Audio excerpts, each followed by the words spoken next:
euch jetzt die Premiere der LeadCon Opening Keynote mit Marcel Kurt. Die Bühne ist deine. Schön, dich da zu haben. Ja, vielen Dank. Wir warten noch auf das Chart, dass die nächste Präsentation jetzt startet. Genau, Lead Opening Keynote ist dieses Jahr das erste Mal. Wir hatten uns das schon in den letzten Jahren vorgenommen, aber aus zeitlichen Gründen, ihr kennt das ja selbst, wie das dann ist auf dem Vorlauf zu einem Event, dann wird es oft sehr knapp und kurz und dann fallen solche Dinge manchmal hinten runter.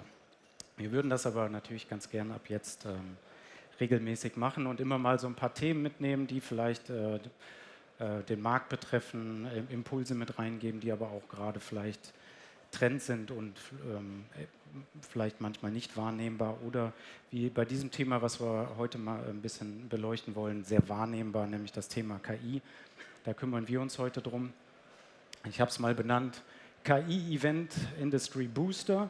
Da gibt es natürlich eine ganze Menge Content zu. Auch hier über die 3 Tage werdet ihr auch ganz viele Themen erfahren können und erleben können zum Thema KI, ganz viele praktische Anwendungsfälle. Genau. Starten wir da mal rein. Ja, ihr kennt das alle. Für mich ist es auch so, obwohl ich mich sehr stark mit dem Thema KI befasse und das sehr gut verfolge, ist, glaube ich, oft immer noch so ein Fragezeichen darüber, weil es nicht so richtig greifbar ist. Wir kennen natürlich alle die Tools, die sind ja inflationär mittlerweile. Tausende Tools gibt es da von Sprachmodellen, Videobearbeitung, Bildgenerierung, also wirklich eine Vielzahl. Aber ich glaube, was so fehlt, ist dann so der letzte Ansatz, um sich zu fragen, was bringt uns das wirklich? Wo können wir sie dann auch wertstiftend einsetzen? Wann sollten wir denn damit starten, als Unternehmen auch oder als Gruppe? Ja, und das sind so die Fragen, ich glaube, das ist dann oft so, wo man sagt, ich weiß es nicht genau. Gebe ich jetzt Geld aus für ein Tool? Bilden wir uns da jetzt weiter oder machen wir das nicht? Ja, KI ist schon sehr lange natürlich in der Forschung. Es hat nicht erst vor ein paar Jahren gestartet, als es bei uns in der Wahrnehmung auch so angekommen ist. Aber jetzt ist die Welle ja losgelaufen, das sehen wir jetzt auch.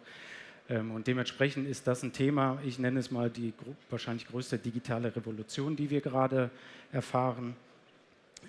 Und dementsprechend, glaube ich, ist das auch ein Thema, womit sich alle Märkte und Industrien extrem befassen müssen. Das ist meine Meinung, meine These, da gehen wir gleich auch noch mal ein bisschen rein. Aber KI ist ja so viel mehr als, okay, die Präsentation hängt. Liebe Regie.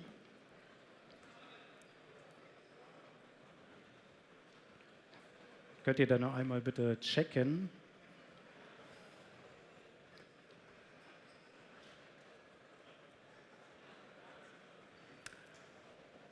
Weil ich sehe hier auf meinem Vorschaubildschirm, dass die Folien flippen, aber hier hinten nicht.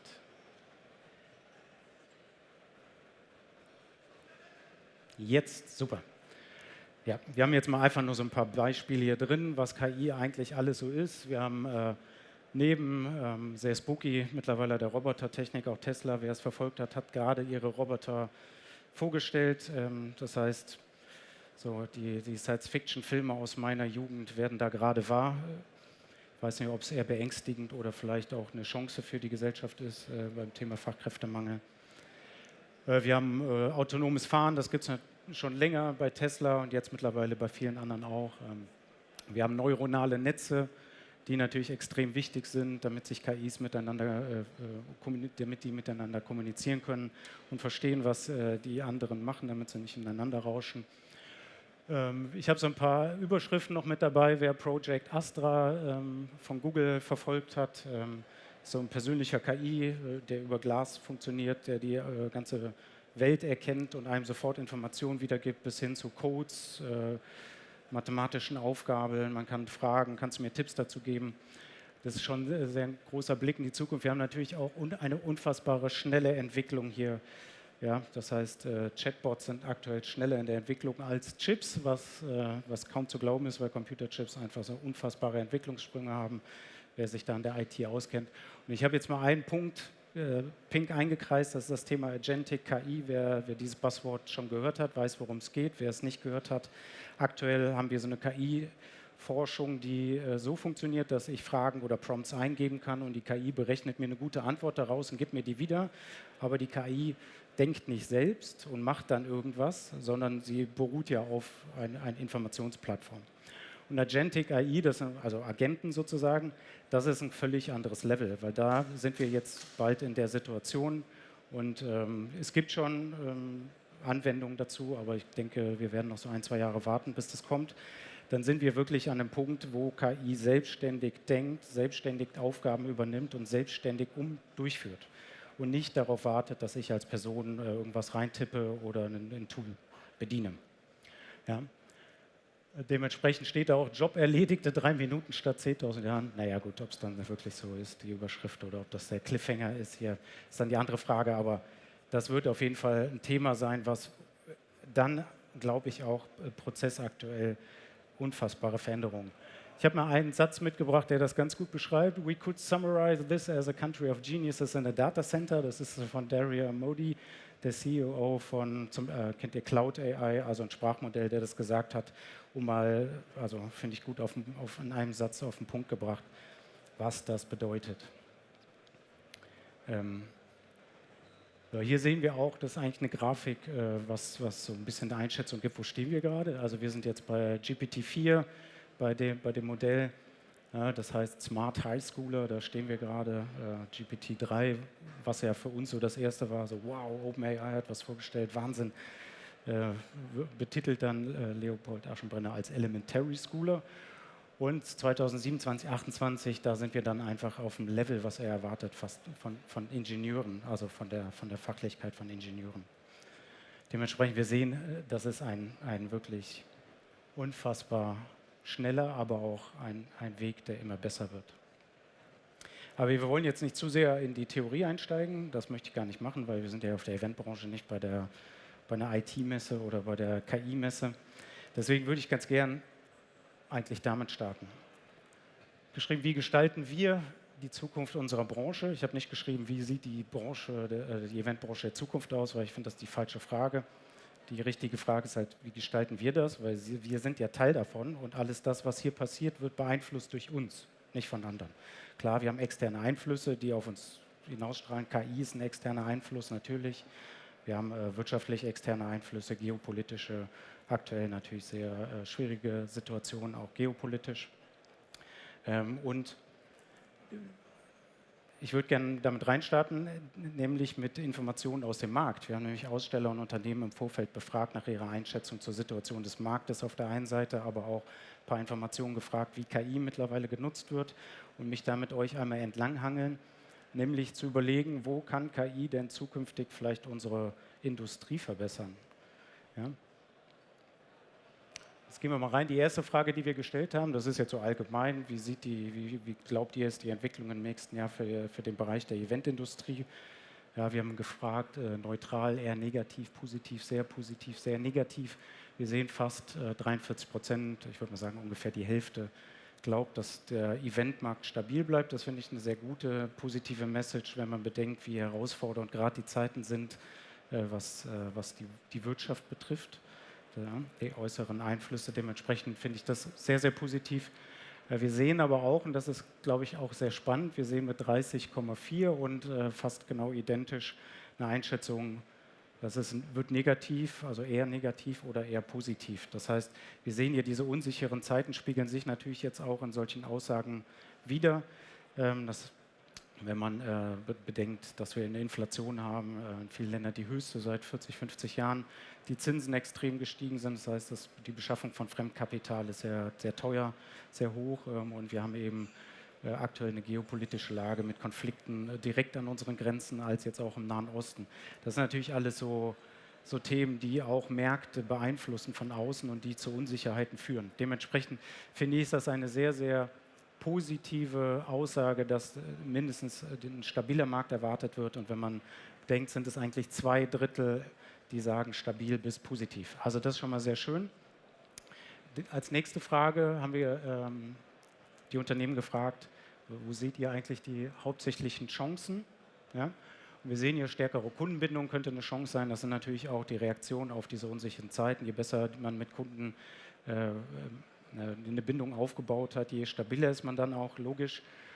Expansion in neue Märkte, das sind natürlich alles so Themen, ist klar, man will weitere Standbeine haben, damit man krisensicherer ist, logisch.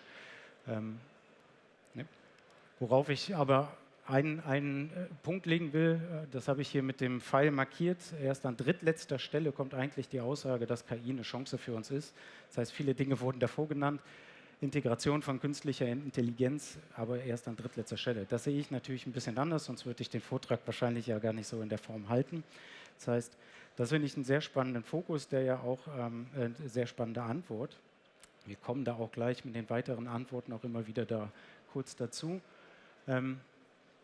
Warum das so spannend ist, da gehe ich gleich nochmal drauf ein. Wir haben auch gefragt, welche Herausforderungen Unternehmen gerade haben. Das bindet jetzt hoffentlich nachher den roten Faden für euch, dass wir die Zahlen zeigen. Kostendruck und Margenreduzierung mit weitem Abstand vorne ist ja logisch. Die Kosten steigen, Energiekosten steigen, Produktionskosten steigen, Personalkosten steigen. Ein Ergebnis der Inflation, die wir haben. Ja, Gewinnung, genau, Kostendruck, aber auch Margenreduzierung hat ja damit auch zu tun, dass möglicherweise das Kaufverhalten anders geworden ist, weil die Investitionen nicht mehr vielleicht so groß sind am Stück, die werden kleiner, weil eben die Beschaffung von Fremdkapital hohe Kosten verursacht. Ja, die Zinsen sind sehr hoch. Dementsprechend ist es natürlich für Unternehmen, wenn sie Fremdkapital aufnehmen wollen, immer eine schwierige Situation. Ja, das heißt, Bindung von Fachpersonal. Ja, das kennen wir, glaube ich, das ist das Problem, was fast alle Märkte haben. Das Thema Fachkräftemangel ist gar nicht nur per se unsere Sorge, sondern die von ganz vielen Märkten. Und diese zwei Punkte, die würde ich ganz gerne einmal jetzt mitnehmen, nämlich die Herausforderung Kostendruck und Margenreduzierung, weil da steht ja natürlich eine Aufgabe für die Unternehmen dann im Blickfeld, wenn man das hat, da muss man was dagegen tun. Und dementsprechend würde ich das jetzt einmal mit reinnehmen, nämlich die Frage stellen, wie kann KI uns dabei helfen, zum Beispiel Kosten in Unternehmen zu senken und vielleicht die Marge dadurch auch wieder zu erhöhen? Ja, ganz spannend. Im Vorfeld haben wir übrigens, das blende ich jetzt noch einmal ein, Unternehmen gefragt, in welchem Umfang sie denn bereits KI im Unternehmen integriert haben. Und wir sehen 60% im geringen Umfang und 17% planen das gar nicht. Keine aktuellen Pläne für KI. Das ist auch in Ordnung, aber entsprechend, wenn die Aussage ist, und da komme ich gleich hinaus, wir haben ein Kostenproblem, wir haben ein Margenproblem. Aktuell muss ich ja überlegen, okay, wie kriege ich vielleicht in einer Situation, wo ich nicht meine Kosten 1:1 in meine Preise übergeben kann, weil eben natürlich auch das Kaufverhalten sich geändert hat, muss ich ja überlegen, wie kann ich Verbesserung, Effizienz stattfinden lassen. Ich fange mal mit der Ressourcenplanung. Ich habe mir einfach überlegt, diese Liste ist jetzt das sind einfach ein paar Punkte, die ich rausgesucht habe. Ich glaube, wenn wir zusammen brainstormen würden, an welchen Punkten wir in unseren Prozessen, Wertschöpfungsketten KI einsetzen können, um etwas zu verbessern, die wären dann noch viel länger. Es passt natürlich auch nicht für jedes Unternehmen, denn die Herausforderung bei KI ist ja auch für das jeweilige Unternehmen, die passende Lösung zu suchen, weil jedes Unternehmen hat unterschiedliche Herausforderungen oder unterschiedliche Dinge sind gut oder schlecht. Ja, dementsprechend sind ein paar Dinge, die sollen am Ende zeigen, es kann funktionieren. Wir kriegen es hin, mit KI Dinge zu vereinfachen und effizienter zu gestalten. Also Ressourcenplanung. KI hilft uns dabei bei der Materialbeschaffung, bei der Personalplanung. Ich habe eben gesagt, Agentic AI kommt als nächstes. Es sind selbst funktionierende KIs, die da auf uns zukommen. Das heißt, wir können das möglicherweise in die Hand geben. Ja? Mit einem Vorlauf, wenn wir sagen, da passieren Events, hier ist unsere Eventplanung, du weißt, was an Informationen wir dir reingegeben haben in unsere Datenbank. Bitte gib uns Vorschläge schon für das nächste Jahr, wann brauchen wir welche Personal. Zum Beispiel bei Unternehmen, die einen hohen Freelance-Bedarf haben, kann das extrem gut sein, dass wirklich schon ausgewertet wird. Dann und dann musst du bestellen. Wir wissen es alle, je früher wir Dinge bestellen, je früher wir Dinge beauftragen, je günstiger ist das am Ende. Nächster Punkt, automatisierte Datenverarbeitung. Ich glaube, da sprechen mir die meisten aus dem Herzen, aus der Seele, wenn ich sage, es gibt nichts Nervigeres als die Dokumenten und Verwaltung dessen. Das ist ja nichts, was wir gerne machen. weil eigentlich machen wir ja gerne Events, wir machen gerne Kommunikation, Marketing, das ist das, was in uns brennt. Produktion begleiten, Dinge aufbauen, aber Verträge, außer wir sind Steuerfachbüro, dann ist das wahrscheinlich unsere wertschöpfende Tätigkeit. Aber ansonsten ist es das nicht und kostet uns viel Zeit. Wir kennen das alle, man wartet auf Angebote, man wartet auf Rechnungen, weil eben das so ein Thema ist, das macht man mal so nebenbei, man ist aber nicht so richtig firm, es kostet aber natürlich Geld, man braucht eine Buchhaltung, man braucht Tools dafür. Und auch das ist ein Thema, und da gibt es sogar Angebote für am Markt mittlerweile, die das können. Rechnungsmanagement, Dokumentenablage, die Steuerung, Angebotserstellung, da gibt es mittlerweile schon, das hatte ich am Anfang gesagt, es gibt schon Agentic AI-Anbieter, die schon erste Modelle einsetzen. Alles das könnte schon dazu führen, dass wir das von der KI übernehmen lassen und entsprechend dann auch die Kosten im Unternehmen daraus senken. Nächster Punkt ist die Preisgestaltung. Auch das ist natürlich nichts, was jetzt neu ist. Große Unternehmen machen das schon. Die haben dynamische Algorithmen, wie Preise entstehen. Ticketdienstleister können das mittlerweile schon. Das heißt, wenn ihr euch wundert, dass Tickets immer mal im Preis sich ändern, hat das damit zu tun. Fluganbieter machen das, die tracken eure Cookies. Die wissen ganz genau, wann der beste Weg ist, die Ticketpreise für die Flüge hochzuziehen und wann der beste Moment ist, das runterzuziehen, weil die Nachfrage wenig ist, weil sie wollen jetzt, wo sollt ihr kaufen. Also das funktioniert schon, aber das sind alles so Themen, die sind großen Companies vorbehalten, die große Umsätze machen, die ein riesen Team haben, riesen Datenverarbeitung, riesen IT. Klar, logisch. Wir müssen aber überlegen, wir reden über KI und diese Aufgaben werden deutlich weniger technikintensiv werden und deutlich mit weniger Know-how durchzuführen sein. Preisgestaltung, ja. Dynamische Anpassung basierend auf dem Wettbewerb, auf die Nachfragesituation, vielleicht sogar auf die Zinsen, die aktuell da sind, kann für Dry-Hire-Rentals sehr interessant sein, ja, wenn es wirklich darum geht, tagesaktuelle Preise zu bekommen. Das ist ein super Modell dafür. Predictive Analytics, ja, die Vorhersehbarkeit von Geschehnissen, das ist natürlich eine per se ideale Stärke von KI, weil die KI kann mit Informationen aus der Vergangenheit und Informationen, die man ihr gibt, natürlich sehr gut einschätzen, was passiert in der Zukunft. Das machen ja auch Versicherungen und Banken können das auch schon ganz gut. Ja, das sind alles Lösungen, die gibt es schon. Das ist nichts, was ich mir jetzt ausgedacht habe. Das sind alles Lösungen, die Unternehmen einsetzen. Aber auch das ist natürlich was, wenn wir wissen als Veranstalter, wie viele Leute kommen da wirklich, und das wissen wir vielleicht schon ein Jahr lang vorher, weil wir wirklich gute Analysen fahren können. Wenn wir wissen, wann wir welche Tickets verkaufen, ja, wenn wir eigentlich auch wissen, welche Trends im Markt passieren, das ist ja auch für die Produktentwicklung unheimlich wichtig, weil es gibt ja nichts Schlimmeres, als Produkte zu entwickeln, die einfach überhaupt niemand kaufen will. Und ich habe irgendwie Entwicklungskosten und am Ende stelle ich fest, jetzt habe ich 1000 Stück produziert von den Geräten, das interessiert ja gar keinen Mist. Verdammt, ja, jetzt habe ich viel Geld ausgegeben, die Investition war falsch. Dementsprechend versuchen ja auch viele Entwicklungsabteilungen, Produktmanager mit in die Entwicklung mit einzuziehen, Fachleute mit einzuziehen, damit sie diese Idee bekommen, was müssen wir eigentlich wirklich entwickeln, was ist das Bedürfnis der Kunden. Und natürlich auch das kann KI uns übernehmen, uns abnehmen und uns bessere Ergebnisse liefern. Supply Chain Optimierung, automatisierte Lagerverwaltung, Bestellvorgänge. Wenn man mal weiterdenkt, dass an allen Punkten der Wertschöpfungskette KIs arbeiten zukünftig, dann kann man sich vorstellen, dass KIs auch miteinander kommunizieren. Und wenn eine KI feststellt, okay, das Lager läuft leer, ich weiß ja aber bei meinen Vorhersagen, nächste Woche oder in 3 Monaten findet die Veranstaltung statt und da brauchen wir x Material für. Ich gucke jetzt mal und messe mal und schaue mal jeden Tag rein, was sind die Preise am Markt. Ich frage meine Dienstleister ab, da stehen dann hoffentlich dann oder wahrscheinlich auch KIs irgendwann, die sagen, ja, mein Preis für heute ist X, der nächste Lieferant sagt, meiner ist Y und irgendwann wird bestellt, vollautomatisiert zum günstigsten Preis. Ja, auch das ein riesen Einsparungspotenzial. Und am Ende Targeting, Vertrieb und Marketing, das ist, glaube ich, das, was jetzt schon sehr gut funktioniert. Also wie komme ich zu Informationen meinen Zielgruppen? Das ist ja etwas, was wir allesamt versuchen zu tun. Ja, Identifizierung von Kundenbedürfnissen, das hat auch was mit der Produktentwicklung zu tun, das richtige Produkt anzubieten, in der Form, wie die Zielgruppe es denn möchte und in der Ansprache. Auch da gibt es natürlich jetzt auch schon ganz, ganz viele Tools, die uns dabei unterstützen. Auch wir mit der Lead arbeiten extrem viel mit KI und KI-Tools, um unseren Kommunikation und Marketing Druck durchzuführen. Ja, alles das sind Ideen, wie gesagt, das ist eine kleine Auswahl, passt nicht zu jedem Unternehmen. Ne?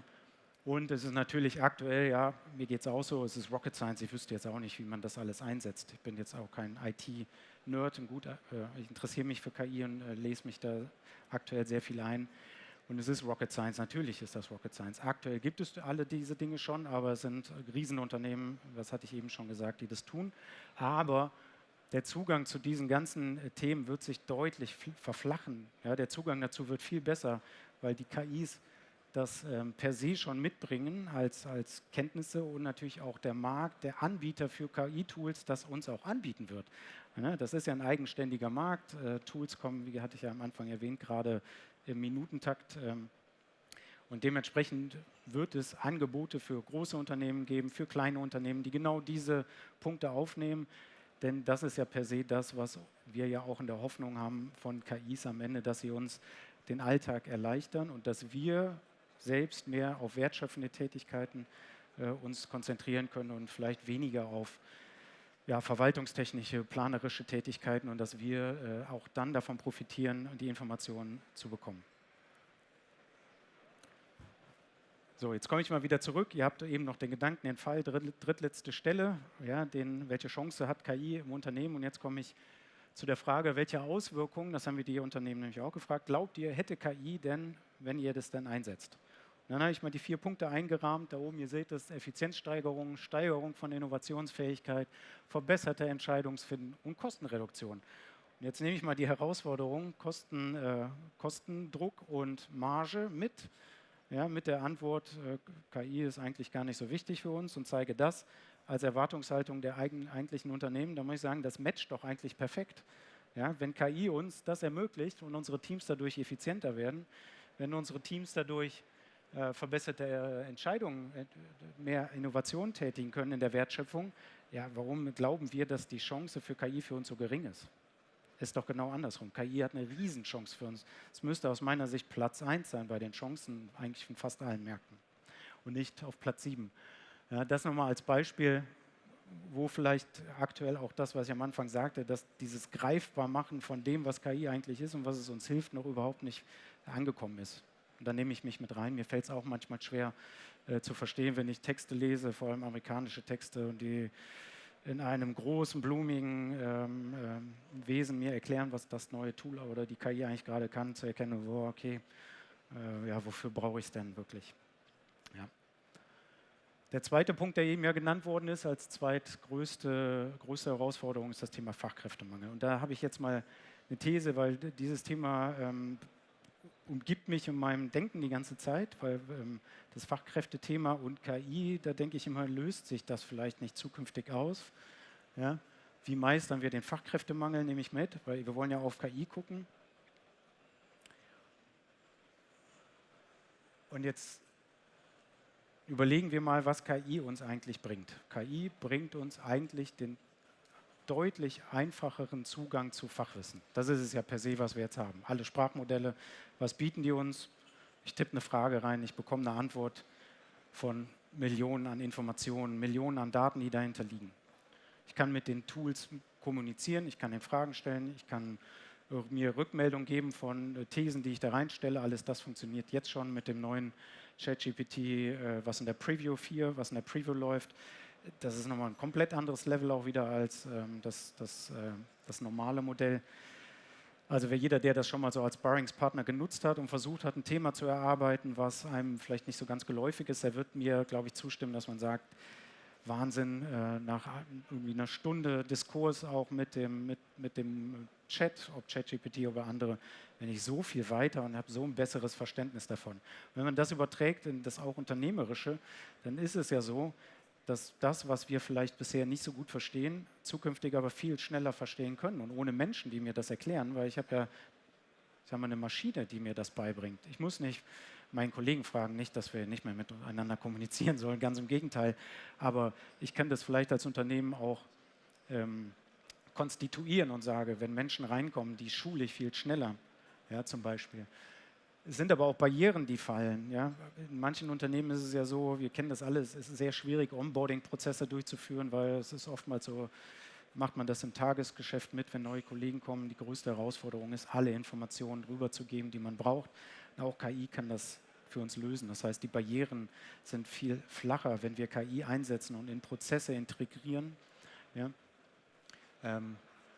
Das verbessert uns dann auch natürlich dann im Endeffekt bei unseren Engpässen. Schnellere und effizientere Weiterbildung und Ausbildung, auch das natürlich. Das machen viele Unternehmen auch jetzt schon, ihre Informationen in Audiospuren zu bringen oder in Videoformat. Da gibt es mittlerweile sogar recht gute Avatare. Das heißt, man kann Schulungsvideos sehr schnell ausstellen aus den Informationen, die es im Unternehmen gibt. Und die kann man dann natürlich auch den Mitarbeitern verfügbar machen. Man kann die KIs darauf ansetzen, dass sie sagen, okay, für den jeweiligen Job auch unterschiedliche Tipps mitgeben, was die jeweiligen Personen dann auch brauchen, sogar vielleicht für das Kenntnislevel dann auch. Ja, Entlastung durch Automatisierung ist so ein Thema, was uns begleiten wird. Routineaufgaben werden automatisiert. Gleichzeitig schaffen wir im Team dadurch mehr Freiraum auch für andere Tätigkeiten, wertschöpfende Tätigkeiten. Ich sagte das ja anfangs auch schon bei den Herausforderungen. Alles das bringt uns KI. Und am Ende ist es, glaube ich, auch runtergebrochen dann auch mal auf das Thema Wissensmanagement in Unternehmen, weil ganz oft ist man ja abhängig in Unternehmen von einzelnen Personen, die das Fachwissen im Unternehmen gebündelt haben oder von Teams, die da sind und das Risiko, das kennen wir alle, dann geht jemand vielleicht in den Ruhestand oder tritt eine neue Herausforderung an und mit dieser Person fließt Riesenfachwissen einfach mal ab und man steht vor einer Herausforderung, okay, wie lösen wir das Ganze? Weil das ist ja, ich weiß nicht, wie es bei euch ist, aber ich kenne es so, bei uns ist es auch eine Riesenschwierigkeit im Unternehmen. Wie binden wir denn das Fachwissen der einzelnen Personen oder der Teams eigentlich im Unternehmen selbst? Wie notieren wir das? Wie schreiben wir das auf? Ja, und auch da ist natürlich KI der logische Partner dafür, weil wir könnten alle Texte, alle Meetings, alle Gesprächsnotizen in eine KI kippen. Und wenn man denen eine Frage stellt, was haben wir eigentlich letztes Jahr dienstags um 17.04. eigentlich damals besprochen, dann wird die KI in der Lage sein, uns eine Antwort darauf zu geben. Ja? Und ich kann aber auch Teams reinsetzen und sagen, wenn du irgendwas nicht weißt im Unternehmen, suchst du eine Person. Bei großen Unternehmen, bei 100, 200, 300 Personen ist es ja schon mal die Frage, wer kümmert sich eigentlich um das eine Thema? Ey, weißt du eigentlich, wer hier Marketing macht bei uns oder wer Social Media betreut? Ja, tippe ich einfach mal mein Chatbot rein, der sagt, dass die Vivian Grott bei uns, die macht Social Media, sprich sie an, dass die Telefonnummer, dass die E-Mail-Adresse perfekt. Ja? Also Wissensmanagement. Und deswegen ist für mich die Frage vielleicht per se eher, wer sind eigentlich die Fachkräfte, die wir brauchen? Und meiner Meinung nach sind das Fachkräfte, nämlich die KI-Spezialistinnen sind zukünftig. Ja? Ich glaube, wir brauchen und müssen ganz schnell investieren in Personen, in Teams, ob die extern kommen oder im Haus sind, die sich um diese KI-Themen kümmern und die das als Hauptaufgabe mitnehmen. Weil es ist ja klar, wenn ihr mal weiterdenkt, so in 2 Jahren, ja, die Leute, die dann mit KI sich auskennen und die dann Spezialisten sind, wo sind die dann? Nicht mehr bei uns in der Branche, genau, weil die sind dann bei den ganz großen Corporates, weil die vielleicht die Möglichkeit haben, noch mal ein bisschen bessere Gehälter zu zahlen, als es vielleicht in kleineren Industrien, bei kleineren Unternehmen ist. Und deswegen kann ich nur aufrufen, wartet nicht darauf, dass die irgendwann alle auf dem freien Markt sind oder hofft darauf, dass man die in 2 Jahren noch einkaufen kann, weil ich bin der Meinung, das könnt ihr nicht, also auch wir nicht. Das heißt, die einzige Chance ist ja, wir bilden die selbst aus. Wir konzentrieren und wir investieren jetzt in Weiterbildung bei uns in den Unternehmen in Personen, die sich um diese KI-Themen kümmern. Und auch wenn wir jetzt noch nicht den direkten Anknüpfungspunkt haben und dieses greifbar jetzt noch nicht da ist und Agentic vielleicht und die Funktionen, die wir eben alle aufgezeigt haben, vielleicht auch noch nicht da ist, da können wir ja auch nicht erst anfangen, wenn die da sind. Ja? Weil dann zu starten mit, ja, jetzt überlegen wir uns mal, jetzt fangen wir mal an, uns in KI einzulesen und ich habe die letzten 3 Jahre verpasst, das wird dann nicht mehr klappen. Also dementsprechend meine ich, werden wir daran nicht mehr vorbeikommen. An KI werden wir sowieso nicht mehr da vorbeikommen. Jeder, der der Meinung ist, dass das noch funktioniert, da glaube ich, wird von anderen rechts und links überholt. Ich weiß nicht, wie das funktionieren soll. Ja, allein bei der Kostenthematik.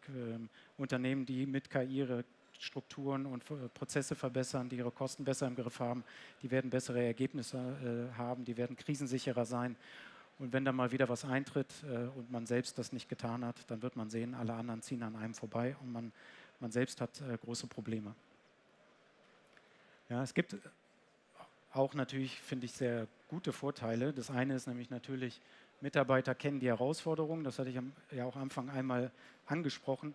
Bei der ganzen Masse an KI-Tools, bei der ganzen Masse an Möglichkeiten ist es natürlich extrem schwierig zu überlegen, wo fokussieren wir uns denn jetzt und was machen wir denn jetzt überall, weil es kostet natürlich alles Geld, ist ja klar. Also jedes Tool kostet monatlich eine Gebühr, jedes Tool kostet aber auch ein Onboarding ins Unternehmen, die Prozesse einzuführen, alle Mitarbeiter darin zu schulen, einen Bildungsstand herzustellen. Das sind ja oft Prozesse, die über Monate dauern, bis das dann überall angekommen ist. Und wenn man dann irgendwie 4 Monate später feststellt, eigentlich brauchen wir das gar nicht, unsere Probleme liegen ja ganz woanders, dann ist es per se schlecht. Dementsprechend ist natürlich das ein riesen Vorteil, wenn man selbst Personen aus dem Unternehmen jetzt in die Situation bringt, mit KI zu arbeiten, Dinge auszuprobieren, auch mal ein paar vielleicht kleinere Fehler zu machen, dann ist man irgendwann in der Lage, dass die einem sagen, hey, ich weiß, unser Problem ist ja das Wissensmanagement, das wissen wir immer wieder, Leute. Überlegt mal, wie lange es dauert, bis wir so eine Information finden und weitergeben können im Unternehmen. Aber ich habe da eine Lösung für. Da gibt es nämlich hier den und den Anbieter, der könnte uns das super gut einbauen. Kostet XY, dauert so und so viele Tage, Monate, bis wir es komplett eingebaut haben. Aber ich glaube, dadurch sparen wir eine Menge Geld ein, weil allein die interne Kommunikation dazu und die Fragen, das dauert X Zeit und Zeit kostet auch. Ein aktives Partner- und Netzwerkmanagement habe ich mal mitgenommen, weil das kennen wir ja, das kennen wir aus unserer Branche eigentlich umso mehr. Ja? Also ich glaube, wir würden alle zustimmen, dass die besten Wissensvermittler eigentlich unsere Kollegen sind oder unsere Mitpartner hier aus der Eventindustrie. Das heißt, wenn wir oft Fachfragen haben, mal nicht weiter wissen, dann fragen wir jemanden, der das weiß. Ja, ich kenne da jemanden, ich rufe den mal an, ich frage den, ob er einen Tipp hat, wie man das umsetzen kann. Ob das kreative, technische Prozesse sind, alles das. Ja. Dementsprechend ist es natürlich aber im Unternehmen so, wenn man niemanden hat, der in diesen Partnernetzwerken unterwegs sind, und Partnernetzwerke und Netzwerke sind ja nicht da, um Consulting zu betreiben, da gibt es natürlich auch ein paar Anbieter, die das machen, aber grundsätzlich ist es ja dafür da, dass diese Netzwerke sich gegenseitig unterstützen, pushen, Fachwissen miteinander teilen, sich dadurch weiterbringen, sich selbst verbessern und andere. Dementsprechend, wenn man das selbst nicht hat, dann wird man als Unternehmen auch gar nicht in diese Netzwerke reinkommen, weil man wird ja nicht willkommen geheißen haben, wenn man nichts dazu zu steuern hat. Ja, ist ja logisch. Dementsprechend glaube ich auch, das ist ein Riesenvorteil, wenn man selbst Personen im Unternehmen hat und die dann in diesen Netzwerken unterwegs sind, die bringen ja so viel Fachwissen auch noch von anderen mit ins Unternehmen. Man muss dann selbst vielleicht gar nicht so viel aktives Schulungsmanagement betreiben, sondern die machen das dann schon selbst so. Das sehen wir ja auch in vielen Unternehmen. Und am Ende gibt es, und das ist auch ganz spannend, es gibt staatliche Förderungen mittlerweile, das wissen vielleicht auch nicht viele, das viel gescholtene Bundesministerium für Wirtschaft und Klimaschutz von Herrn Habeck, die haben auch ein paar gute Sachen am Start, nämlich zum einen das Go Digital. Das ist ein Programm, das fördert vor allem kleine und mittlere Unternehmen bei der Digitalisierung und Weiterbildung intern. Also dementsprechend, wenn ihr das noch nicht kennt, guckt euch da mal um. Bis zu 50% übernehmen die an Kosten für Berater und Umsetzungsprozesse. Das ist auch ein Riesentipp, weil das ist natürlich auch was man gut nutzen kann als Unternehmen. Ja, Förderungsprogramme nutzen. Es gibt auch viele regionale Förderungsprogramme rund um Digitalisierung auf Länderebene oder regional. Genau. Ich habe jetzt ein paar Zahlen noch dabei, die das eigentlich ganz gut verstärken, was ich da gesagt habe. Das ist der Microsoft und LinkedIn Work Index 2024. Da geben 75% wird angegeben, 75% der Wissensarbeiter weltweit und 69% in Deutschland arbeiten heute schon mit KI. Das ist ja schon mal ein guter Wert, ne? Auch wenn wir die Informationen eben gesehen haben, dass es gar nicht so sehr eingesetzt wird. 79% der Führungskräfte halten den Einsatz für KI für entscheidend, um wettbewerbsfähig zu bleiben. Das war ja auch meine These, die ich jetzt hier immer wieder auch gesagt habe. 60%, und da jetzt kommen wir, was dann auch eben in diesen Graphen zu sehen war, 60% sind der Meinung, ihr Unternehmen weiß aber gar nicht, was sie damit anfangen sollen. Also da fehlt eine Vision und ein Plan für die Umsetzung. Das ist dieses, ja, wir wissen nicht genau, wann und wie wir es einsetzen sollen. Das ist natürlich eine Herausforderung, die aber nicht damit zu lösen ist, dass man gar nichts macht, sondern die ist nur dadurch zu lösen, dass man was macht. Erst dann kriegt man ja ein besseres Verständnis im Unternehmen und kann einen Plan und eine Vision entwickeln. Und jetzt finde ich, das ist das Allerspannendste. War ich wirklich überrascht, dass das so viel ist. Es sind 78% in Deutschland, 71% bringen ihre eigenen Tools mit. Es gibt sogar einen Begriff, bring your own AI. Also 78% aller Leute, aller Personen, aller Menschen, die KI nutzen, arbeitsbedingt, bringen es selbst mit, weil ihr Arbeitgeber das nicht anbietet. Das heißt, alle Arbeitgeber, die jetzt hier im Raum sind, sollten sich das mal gut zu Auge führen. Das heißt, bringt euren Teams die Möglichkeit bei und gebt ihnen die Möglichkeit, mit KI zu arbeiten, weil die tun es eh. Ja, und jetzt übersetzen wir das mal ins Handwerk. Jetzt stellt euch mal vor, der Handwerker, der hat keinen Hammer, der braucht aber dringend einen Hammer. Der kann seinen Job eigentlich nicht machen und muss zu Obi fahren und sich einen Hammer kaufen, damit er seinen Job macht, damit der Kunde zufrieden ist. Also eine verrückte Vorstellung. Also dementsprechend fand ich diese Zahlen sehr, sehr spannend. Hier auch nochmal nämlich der Umfrage, welche Investitionen in Technologie und Innovation planen Sie in den kommenden Jahren?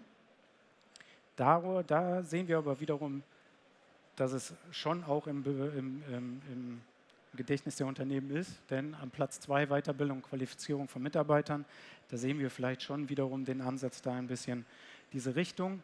Ausbau von KI-Anwendungen, ja, nicht so häufig genannt, aber vielleicht in Kombination, dann ist es ein bisschen mehr.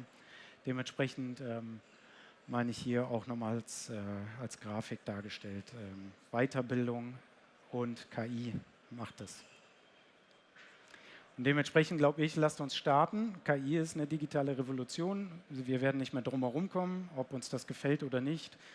Ob das gut ist oder nicht, ist gar nicht mehr wirklich die Frage, sondern es wird kommen, es ist da, es ist sowieso schon da.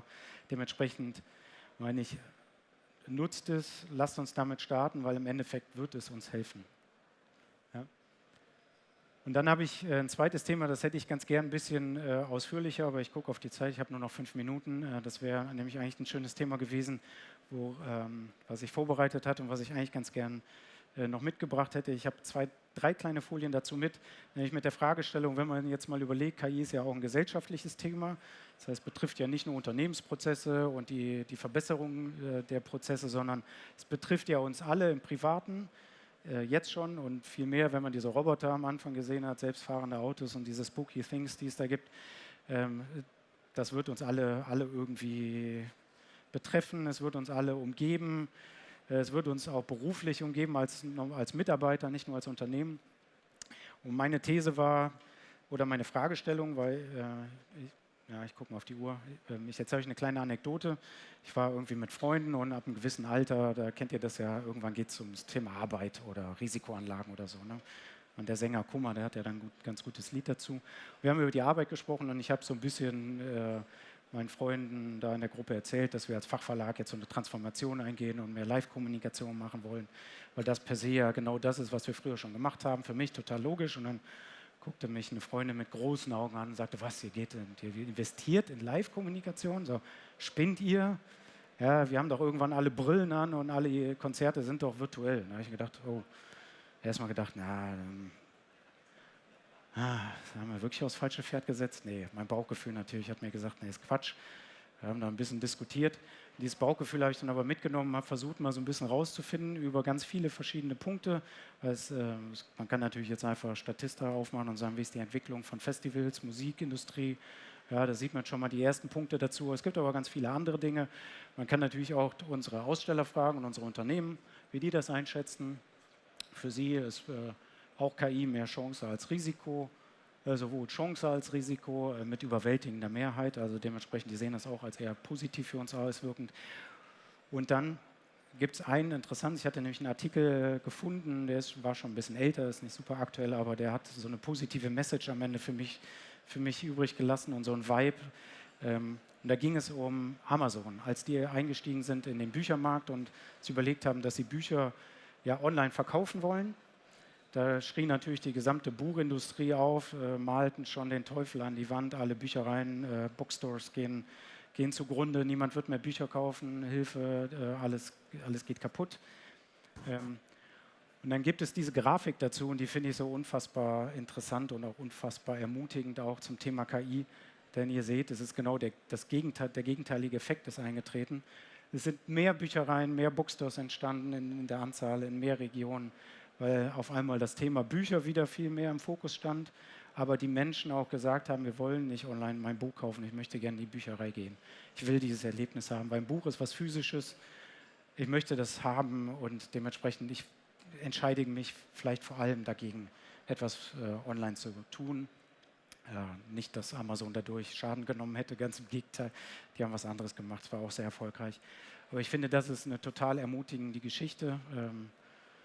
Wer den Artikel mal lesen möchte, kann mich gerne nachher mal ansprechen. Danach ist man wirklich irgendwie positiv gestimmt. Und am Ende habe ich noch eine Folie daraus, die vielleicht jetzt genau uns betrifft, nämlich Anzahl der Ticketverkäufe über das Internet von CTS Eventim, einer der größten Ticketverkäufe. Und da sehen wir jetzt den Einbruch in 2020 und 2021 durch die Corona-Pandemie, aber wir sehen 23, was für eine irre Steigerung. Das heißt, die Leute wollen auf Konzerte, sie wollen Live-Kommunikation, sie wollen das Erlebnis mit Menschen haben und dementsprechend, glaube ich, ist das doch eine positive Message, rauszugehen, dass KI uns auf der einen Seite in den Unternehmen helfen wird, effizienter zu sein, wertstiftender tätig zu sein, vielleicht Personaldruck abzufedern besser und unser Personal in die Dinge zu bringen, die ihnen eigentlich Spaß machen und weniger mit verwaltungstechnischen Aufgaben. Dementsprechend würde ich schließen mit dem Thema Mut, Innovation, Vertrauen und Positivität, für Unbekanntes, Fehler machen zu können bei dem Thema, aber auch Innovation, weil KI bietet natürlich auch eine Menge Chancen für uns, unseren Kunden bei Events etwas Besseres und noch etwas Verrückteres mitzugeben, vielleicht die personalisierte Eventerfahrung. Habt auch Vertrauen in eure Teams, in die 78%, die ihre eigenen Tools mitbringen zur Arbeit. Habt da auch Vertrauen, dass die schon wissen, warum sie das einsetzen. Und bleibt positiv, habt keine Angst vor KI, auch wenn ich Angst vor den Robotern habe, da gebe ich zu, vor denen habe ich wirklich Angst. Aber bleibt positiv dabei. Ne? Und dementsprechend würde ich sagen, vielen Dank für die Aufmerksamkeit, dass ihr bei der allerersten Opening Keynote von uns, der LeadCon, dabei wart. Wir freuen uns jetzt auf 3 spannende Tage mit euch und ich freue mich jetzt besonders auf den Sebastian. Ich hatte es schon erwähnt, es gibt ganz viele Themen jetzt über die 3 Tage zum Thema KI, zum Thema virtuelle Welten, zum Thema AI, zum Thema Kreativität und einen Vortrag hören wir jetzt schon, da freue ich mich ganz besonders drauf. Der verdiente Applaus für Marcel Kurz mit der Premiere der LeadCon Opening Keynote. Wie hat es sich angefühlt? Ja, sehr gut. Weniger aufgeregt, als ich dachte. Ja. War gut. Schön, dich da zu haben und danke für den Ausblick auf die 3 Tage. Du hast gerade schon als Co-Moderator quasi erwähnt, dass wir da jetzt nochmal so uns draufsetzen auf das, was du hier als roter Teppich schon ausgerollt hast. Du warst jetzt mehr auf der noch administrativen Seite, viel Organisation. Jetzt kümmern wir uns um die Kreativität, beziehungsweise die Verbindung von Kreativität und Technologie. Danke, Marcel.